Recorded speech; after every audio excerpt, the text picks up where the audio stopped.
everyone, and welcome back to my channel. My name is Kim Foster, and I make videos about my experiences with BPD. And I want to talk about a traumatic experience where I was a victim of sexual abuse. I don't know if I want to put in all the details because I'm still pretty traumatized by it. It's been so many years, but I'm barely going to therapy for this trauma.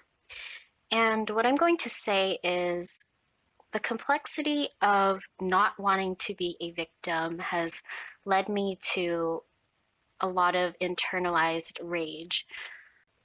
I just have a lot of anger in me, like wanting to hurt him the way that he hurt me, wanting to just make him suffer.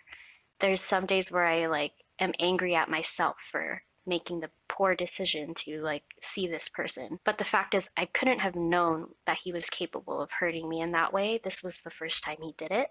I wish that I could just see what happened through someone else's point of view, or because I know if I was a friend talking to a friend and this happened to that friend, I would be so protective of them, and I would tell them that it wasn't their fault at all, no matter what they did, even if they were engaging in sex.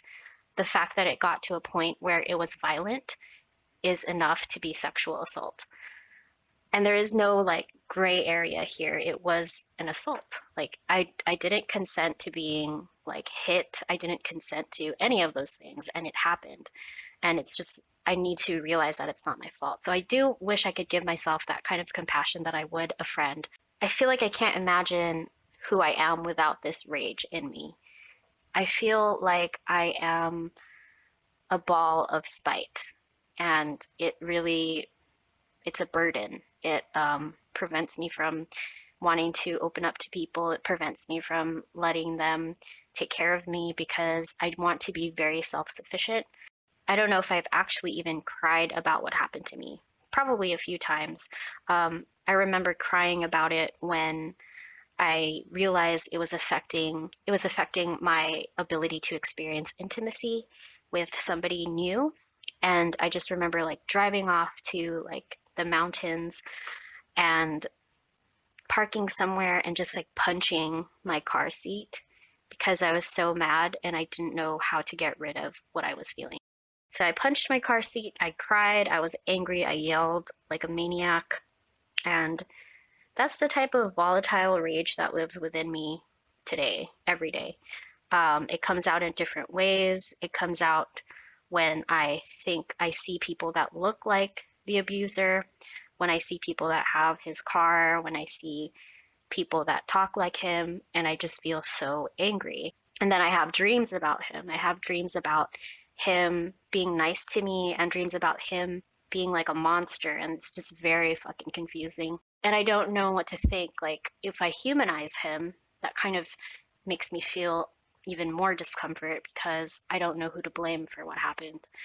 So yeah, this is the extent of my recovery. I'm able to think about it in these ways. I'm able to talk about it a little bit to myself, but I'm not ready to talk about it to my therapist. I did say that I was sexually assaulted, but we weren't at a point where we could dive into that. Hopefully I'll bring that up soon. I'm actually going to start EMDR in January, I think.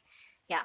She said I was doing so well that she didn't want to disrupt my happiness, because when you do EMDR, the trauma can just feel more apparent because obviously you're working through it with that system. And I'm going to put on the screen what EMDR is. I guess I'm going to be starting that in 2 weeks, and I'll ask her if I can do that about this situation. I don't know what to say about my abuser. I wish I could say I didn't hate him. I wish I didn't have this type of hostility, but I do, and I have to be honest. And if you're going through the same thing, I just want you to know you're not alone and that you can talk to me about it. And actually, that would be very nice if I had someone who felt a similar type of anger about their situation. So yeah, let's be pen pals. I think I'm gonna go now. This is a lot for me to talk about. And I'll see you guys in my next video. Bye.